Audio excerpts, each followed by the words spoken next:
So I'm going to talk about my reflections going to Portugal on August 18th of 2015. Ryan and I boarded a plane in Calgary and we went to Lisbon. Um, and the flight was really long. I don't know exactly how many hours it took, but it was a really long flight um, because we had several layovers along the way. So it was a really long trip just to get to Lisbon. Um, when we finally arrived, it was, I think, mid morning of the 19th, and we had left like the day before at like 7 o'clock in the morning or something. So it was a little over 24 hours for us to actually get there. Um, so we got there, we went to go and check into our hotel, which was called Trip Oriente, which was a really great hotel for us to stay in. They are only 5 minutes away from the airport, and just literally steps away from the train station. Um, when we when we got there, we checked in and everything, and went to go and drop off our bags and that, and then we went and kind of walked around the area that we were in, which was called Para de Najos.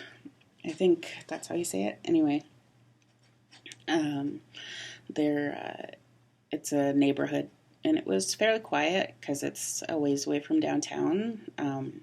There was a mall right beside us. I would say Lisbon was really, really westernized. Not at all what I was expecting. I was expecting something a little bit more foreign, but it was completely a westernized place that we went to. So a lot of people spoke English, uh, at least enough to help us out when we needed things.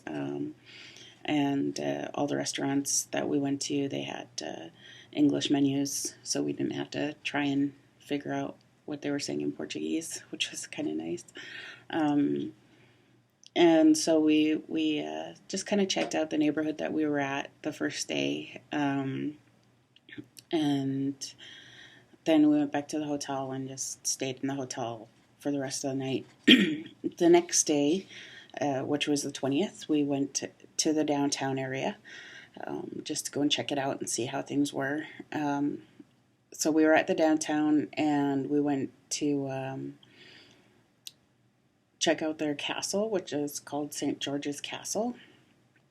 And it's on top of this really steep slope. I would say it's like more like a small mountain than a hill. And the entire city was just covered in tiles, like everything, the roads, the walls, everything is made of tile, especially in the downtown area. So it was really neat to see, because it gave everything kind of like this really old feel to it.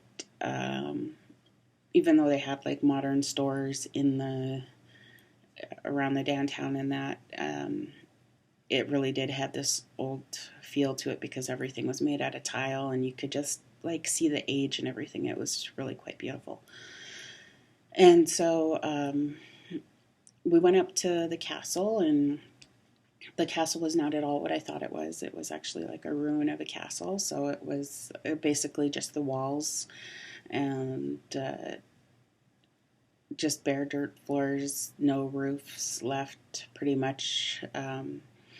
It, the castles in the UK, of course, were kept up, and they're still in some cases occupied and that. So they have furniture and everything, but this castle in Lisbon didn't have any of that.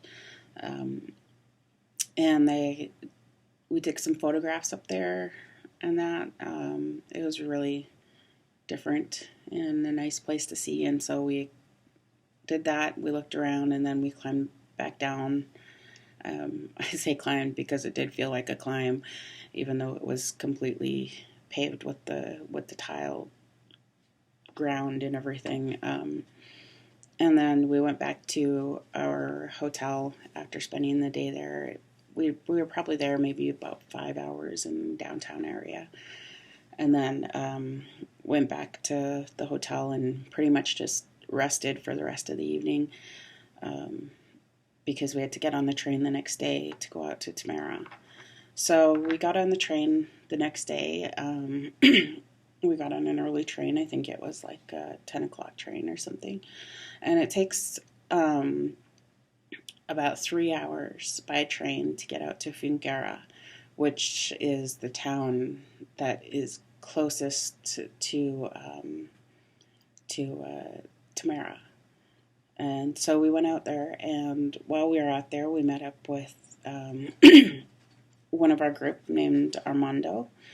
And when the car came to pick us up from the train station, then it was the three of us in the car.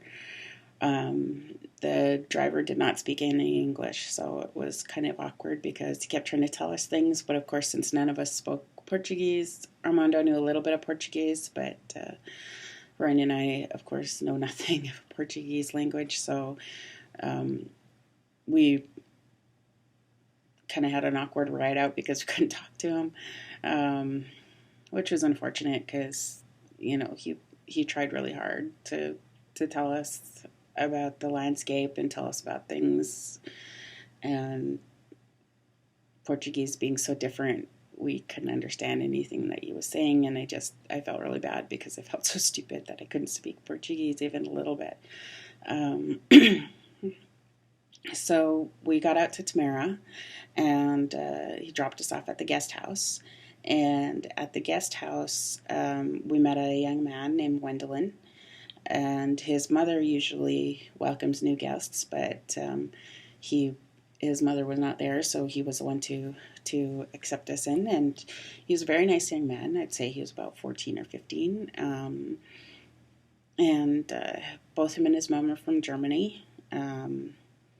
The Tamera was started in Germany and then exiled to Portugal because people thought it was a cult. Which, if you look it up on the internet, that's what they say. They say it's a cult, and they make it sound like this terrible place, like as if it's another Jonestown or something, but it completely is not at all. I would say it's not a cult at all.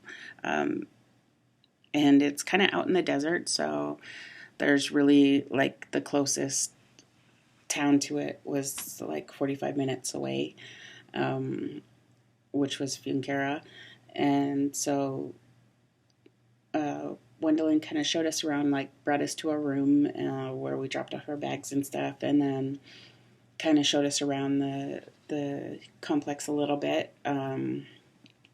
It was really like, almost like living in a really, really small town for the time that we were there. And so anyway, we were out there, and we went to, he showed us like the main dining area where everybody eats together. And then like where our group was meeting, and kind of like just showed us around like a basic tour. So we got to see a little bit of that on the first day. And then we went to go and have our lunch because they have a scheduled lunch. They have really scheduled meetings. They have like meals. They have breakfast at like 8:30, and then lunch at 1, and dinner at 7. And so we'd gotten there like right at the lunchtime. So we went and we had lunch with the group, not our group, just the larger group in general. And then later we found out that our group was actually supposed to meet separately, that we were having our own meals separately and stuff, but we didn't know that right then. So we ate, and then Kelly and Udi came to find us. I guess Gwendolyn had told them that we were there, so they came and found us and brought us over to meet the group. And at that point, there was, I think, around 50 people that had showed up.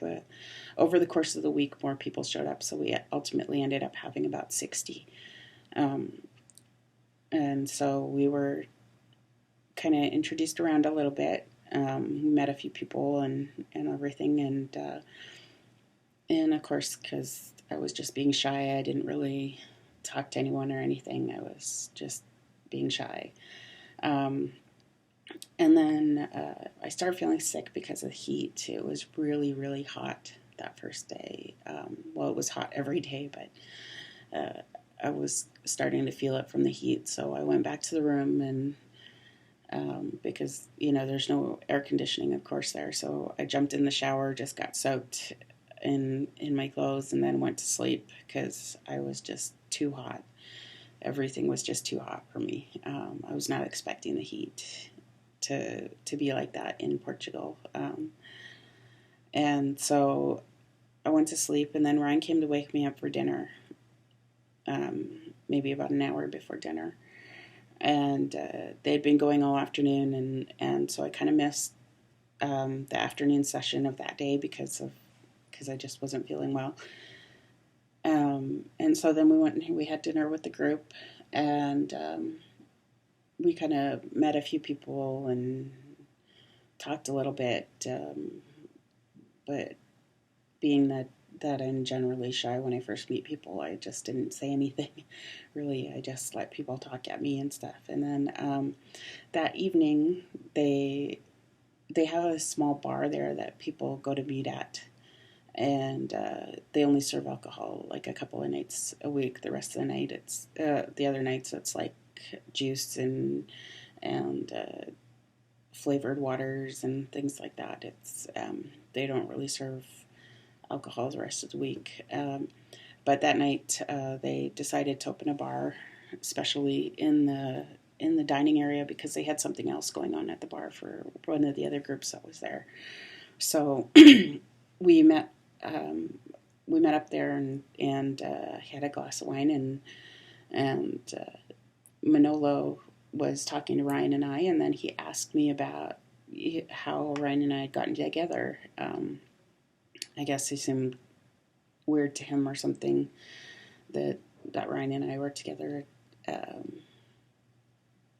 Just seemed like an odd pairing to them, I guess.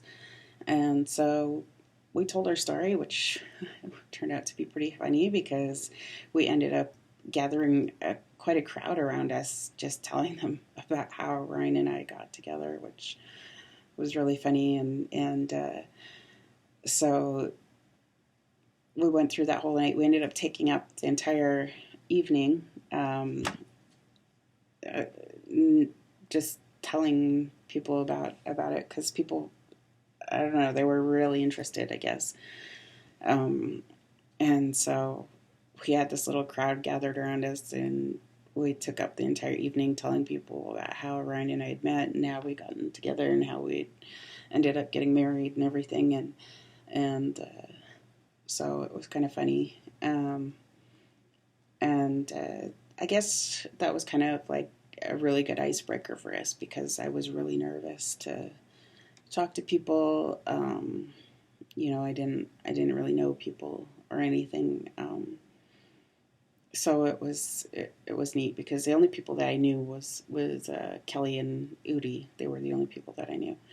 And then the next day we all met together in the morning, and we had breakfast together, of course, because we all, like, everybody eats at the same time, so you all have this like huge collective group of people that eat together. And so I sat with everyone, and and we kind of started to get to know everybody, and it was really intense because you're with people all day long. The only time that you're really away from your group is when you're sleeping. The rest of the time you're like really intensely together. So it was really a different kind of experience. Well, for me, it really reminded me of like being at the Sundance, where everybody is together all the time. Just everybody eats together, everybody hangs out together, everybody's working together all day long, which is very reminiscent of what the Sundance is like for me. So anyway, the next day we had our morning session, and we'd sit in a big circle, and then one of the girls, Denny, Mahoney, keep saying her name wrong. Anyway, she had she had brought some cheese, and this place is completely vegan, so no dairy, no meat, nothing, only vegetables and fruits. So she had brought some cheese from Palestine, where she's from. It was some kind of a pickled cheese. It was extremely salty, but it was really good with the watermelon. She'd brought in these 2 huge jars of it, just kind of as a treat, to share with people, and so that was really neat. We had cheese and watermelon together, which um, I don't even know what kind of cheese it was, but it was really, really salty because it was in some kind of a brine. And then we had our lunch after that, and we were talking to people here and there a little bit, not really getting into it. And then that afternoon we kind of did a thing where we broke off into little groups and we talked about our various projects with people. Just people would come up, and it was kind of set up like we were at tables. So each group had their own thing. Well, like 5 groups had their thing, where one person was telling about what their project was. So I had my table set up and everything, and I was telling people about the Blackfoot Digital Library, um, and explaining to them, what it's about and how it's going and things. And so people were pretty interested, and we got to talk a little bit about that. And then after that, then um, when we were finished that, by that time it was like almost 7 o'clock at night, so it was time for dinner. So we had our dinner and everything, and then they had some evening thing going on that was going to start at 8. It was some kind of a singing thing, and Ryan and I weren't sure what we were going to do because there were several things going on that night. So we went to the singing thing and realized it wasn't for us. It just wasn't our kind of thing, so we left and we went to. There were some people that invited us over to the bar area, so we went over there and just kind of hung out and got to know people a little more. And our group ended up staying there. Like they closed at midnight. We ended up staying there until I think about 1:30 in the morning. And just because our group was just having so much fun together, just talking and getting to know one another and that. And so then we left. So finally, we went to our room and went to sleep. And then again, the next morning, of course, it started again at 8:30. We had to go meet everybody. And it just kind of went on like this. We were just like basically doing group work with people every day. Like we would have some sessions where we were all in one big group and we'd all sit in a circle, and somebody would bring up a subject such as like living with violence or trying to teach or work with people that live in violence.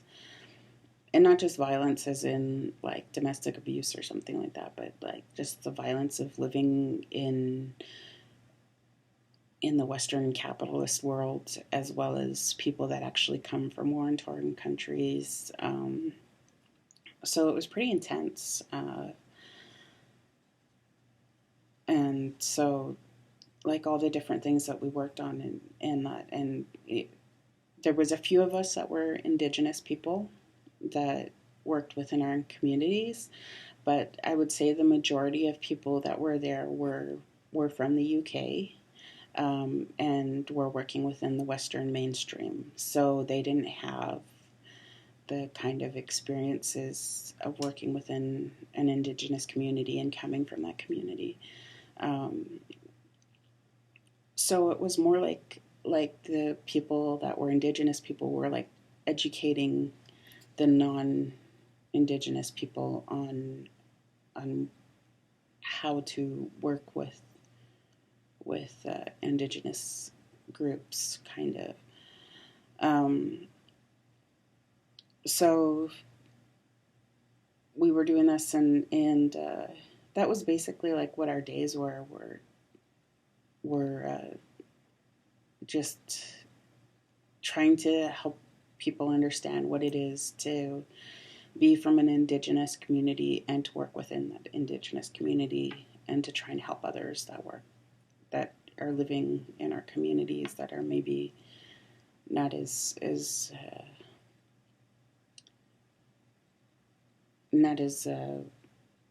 mentally healthy, I guess you could say, as others are.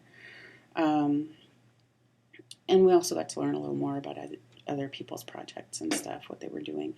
So it was really nice, and in that really got to share a lot about the BDL and talk to people about my work with not just the BDL, but Ryan and I got to talk a lot about our work with animals and our work with our phenology work and our work with our bundle and stuff. And so it was really neat to be able to give people this completely different perspective of what it means to be part of an Indigenous community and also trying to help people in your same community.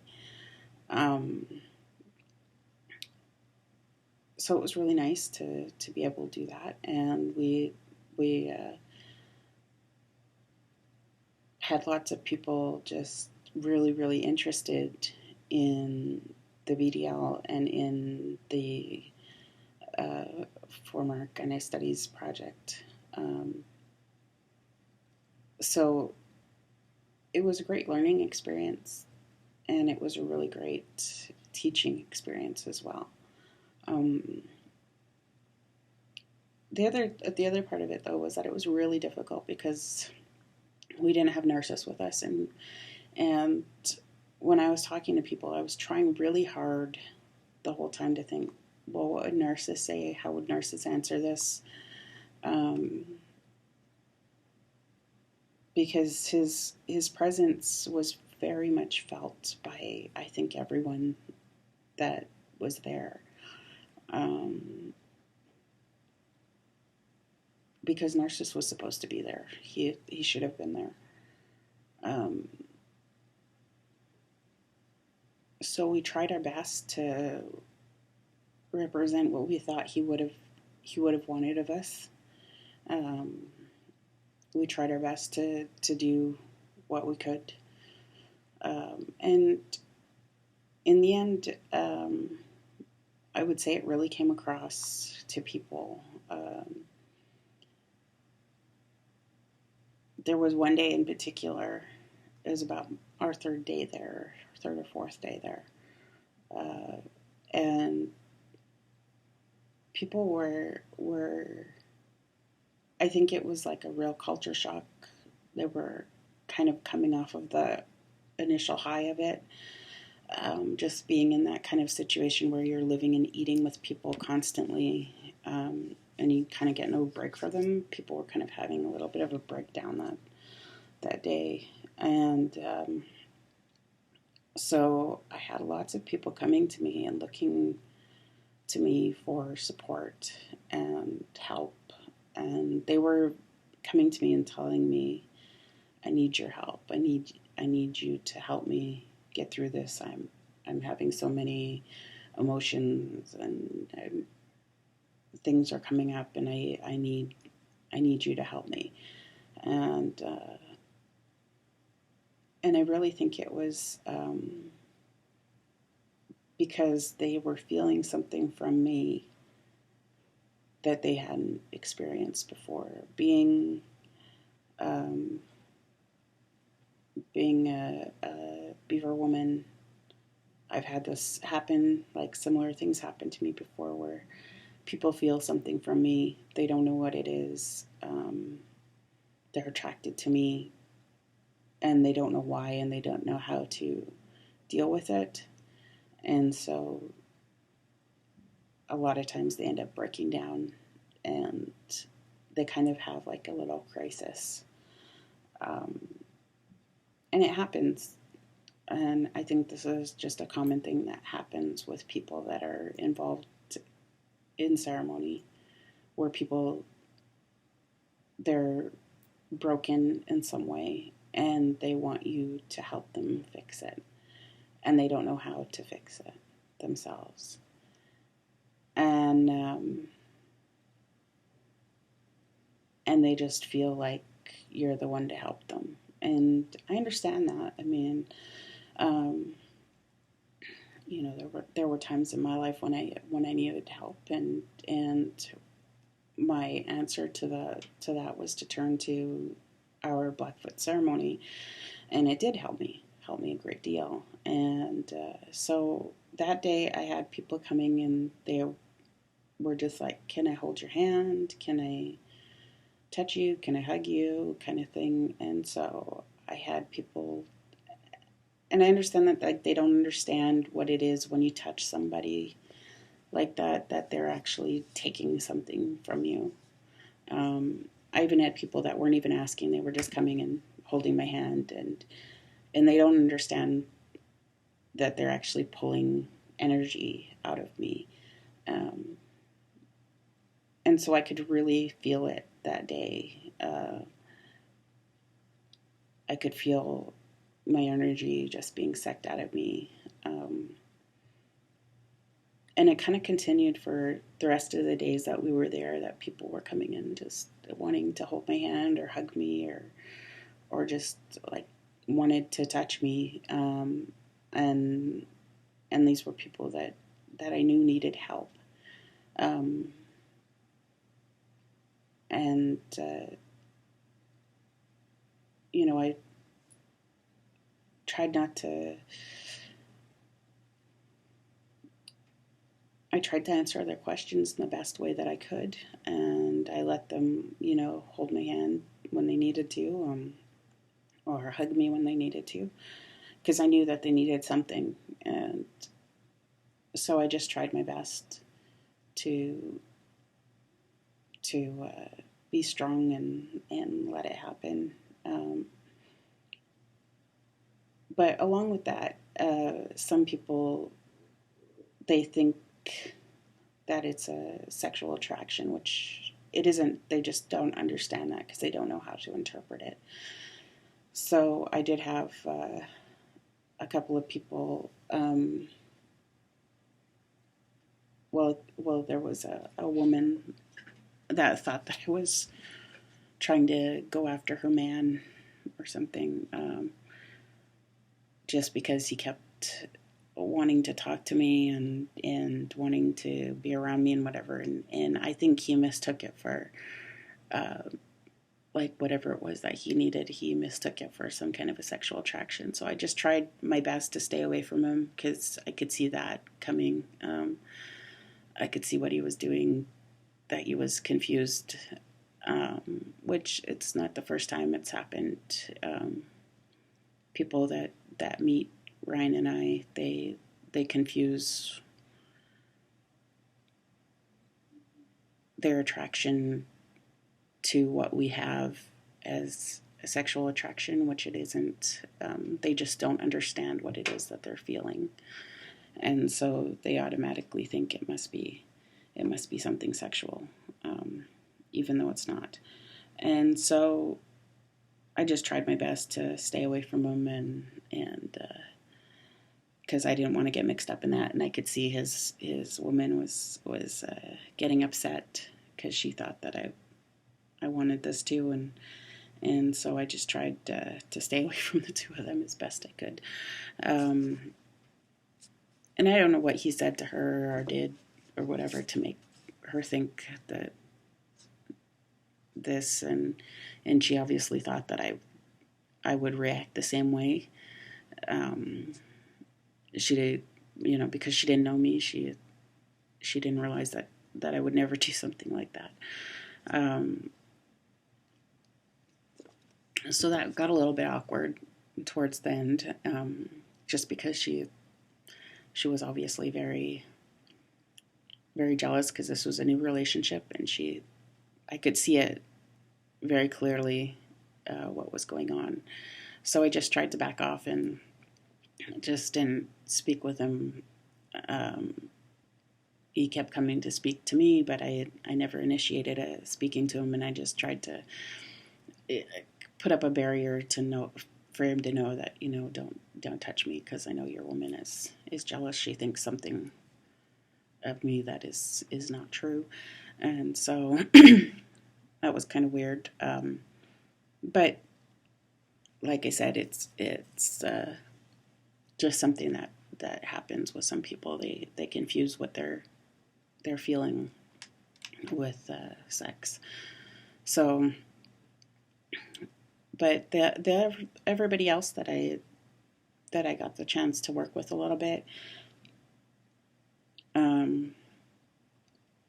they understood that it was not at all like that. They understood that in some way they were broken and they were looking to me to help them to not be broken, to help them to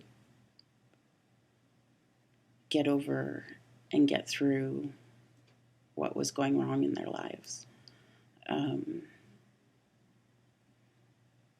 Trying to find that balance. And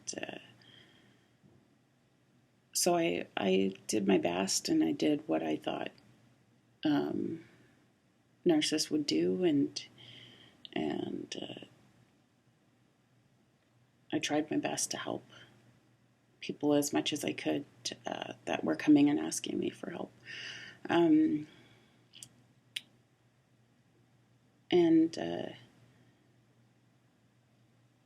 I feel like things went really well.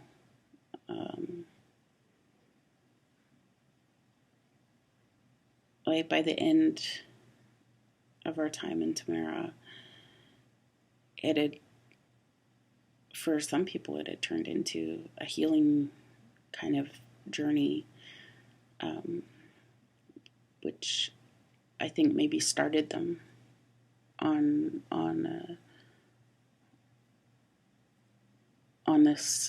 a path to balancing themselves out. And like I said, it was not at all what I had expected. I guess I really wasn't expecting to meet people that were still were like just at the beginning of these healing journeys. I was not expecting that at all. I was expecting that people would be more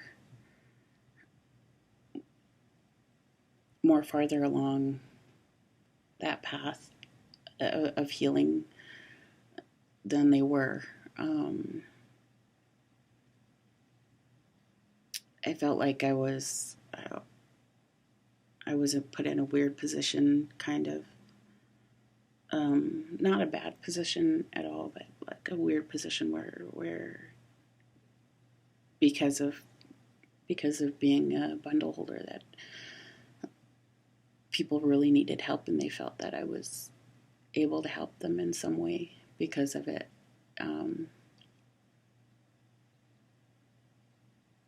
And I'm not surprised by that, really, because I mean, ever since I've had my bundle for about 12 years now, and I would say the last 5 or 6 years, people have been coming to me for help in one way or another. They come in and I think it's that they feel the power of my bundle coming through me, and they think that I can help them fix themselves.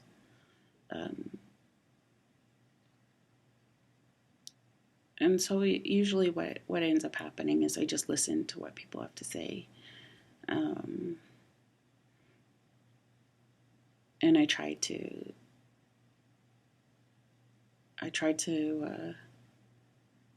tell them things that will help them. A lot of times I think they don't understand what I'm telling them because they're just not at a point in their healing to understand it. Um,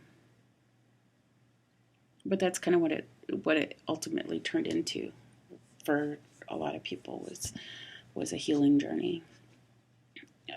The beginning of their healing journey, because a lot of people, uh, well, there were several people that came from war torn countries where they're actively still in war.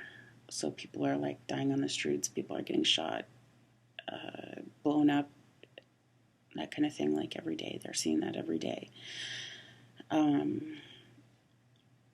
And then there are people that came from like communities like mine where there's a lot of drug abuse, alcohol abuse, domestic violence, things like that, which that in itself is kind of like a war, but much different kind of war. So I understood that they needed help in some way, and I did my best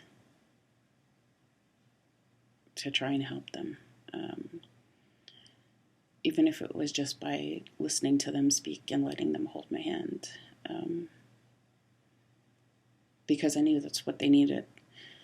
They needed just somebody to listen. A lot of times when you're talking to somebody, it's, they're just waiting for their turn to speak. People aren't really truly listening to what you're saying. And so for a lot of people, I just listened. I just listened to what they said and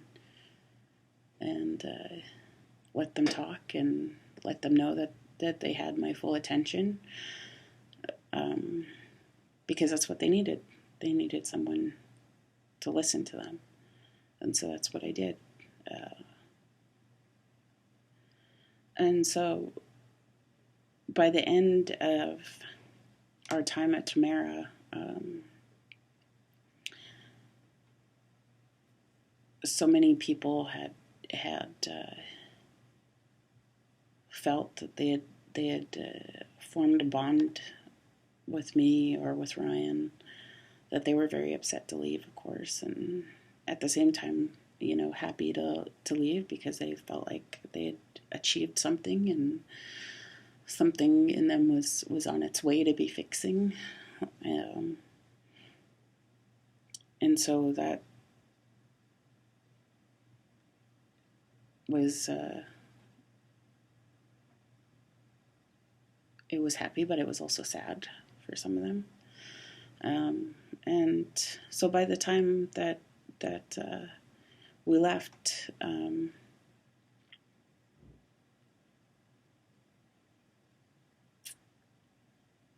I would say people had profound changes in their lives. But for me, these were things that I had already experienced.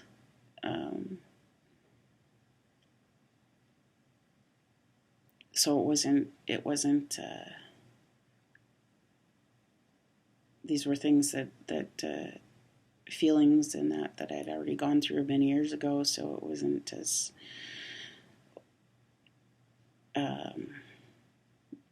I guess, deep for me, because when you're in the position of having to take care of a bundle,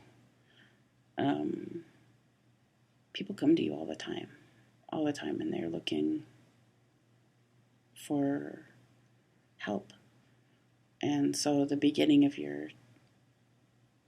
right from the beginning, you get this, and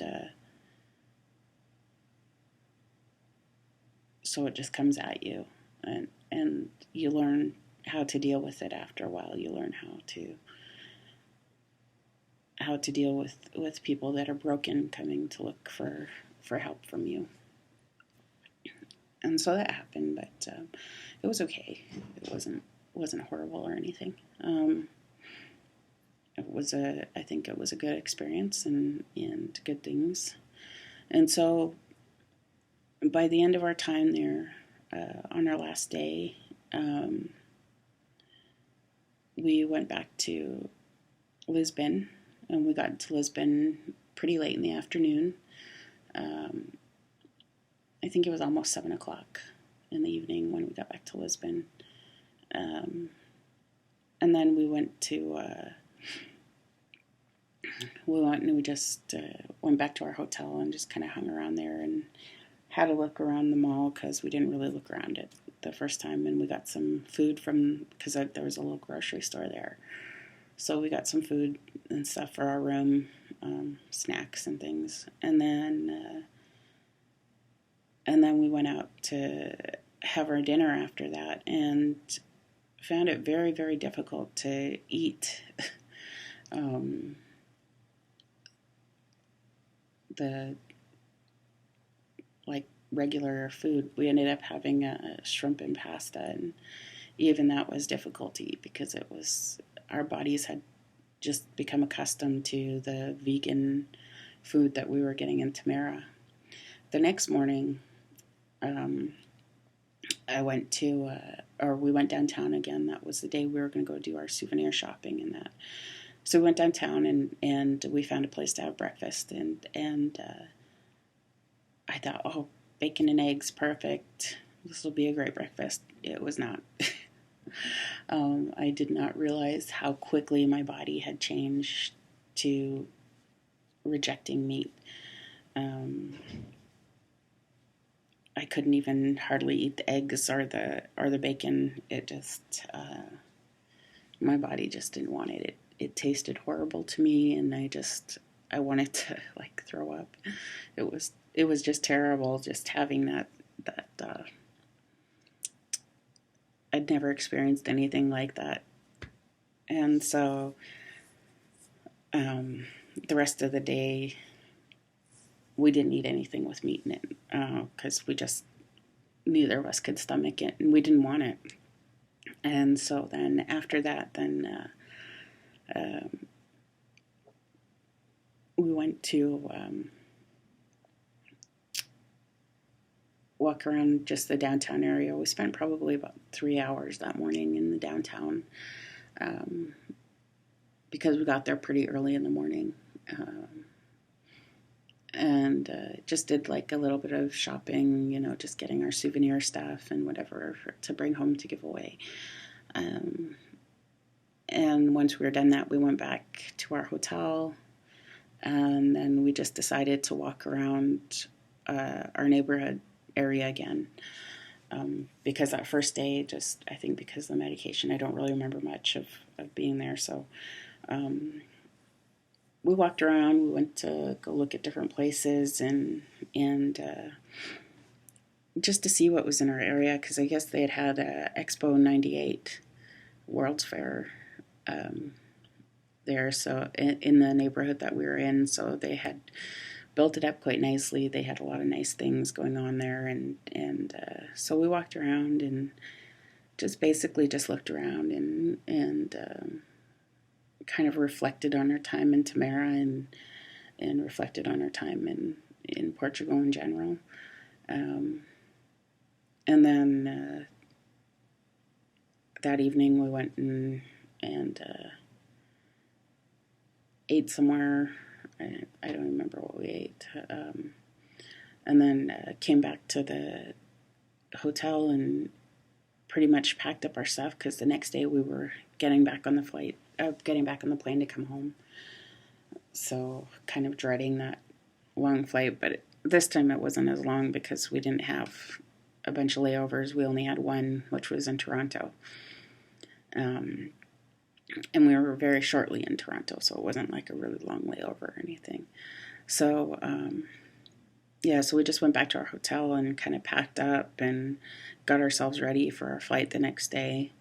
And then in the morning we went out and we had breakfast and just kind of walked around a little bit because we still had some time before we had to go to the airport.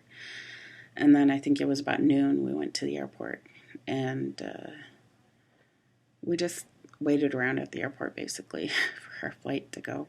It was very easy to get through security. It was not at all like trying to go through security here where it takes you like an hour, whatever. It was really quick, actually. So we went through security and then just kind of waited around there and then got on our flight and I tried to sleep on the flight, but I couldn't. I just couldn't sleep. I don't know why. It was like a 9-hour flight from Lisbon to Toronto, much shorter than on our way to Lisbon, because on our way to Lisbon that took us like pretty much a little over 24 hours to get to Lisbon, but it only took us 9 hours to get back to Toronto. And then we had a very short layover in Toronto, got on our next plane, came to Calgary, and then drove home. And just I've been home now 2 weeks and really haven't eaten any meat since. I tried a couple of times to eat meat, but it just seems to make me sick every time I try and eat meat. So I think I'm giving up on that now, at least for a while, because my body just wants to reject it every time I try, which was very unexpected outcome from being there. I did not expect at all to feel like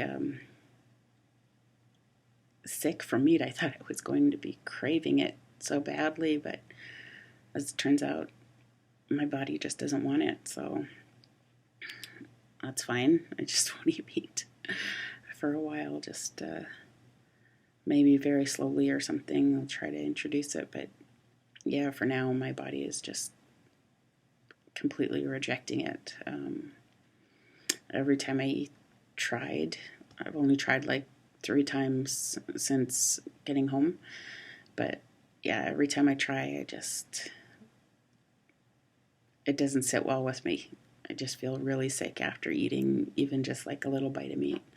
So fish seems to be okay though. Fish and shrimp, shellfish is fine. It's just actual like chicken or pork or beef my body doesn't agree with. So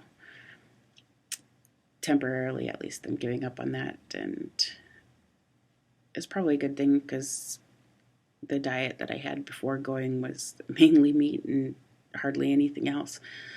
So it's probably a good thing to at least have a break from meat for a while and try to eat other things for a while.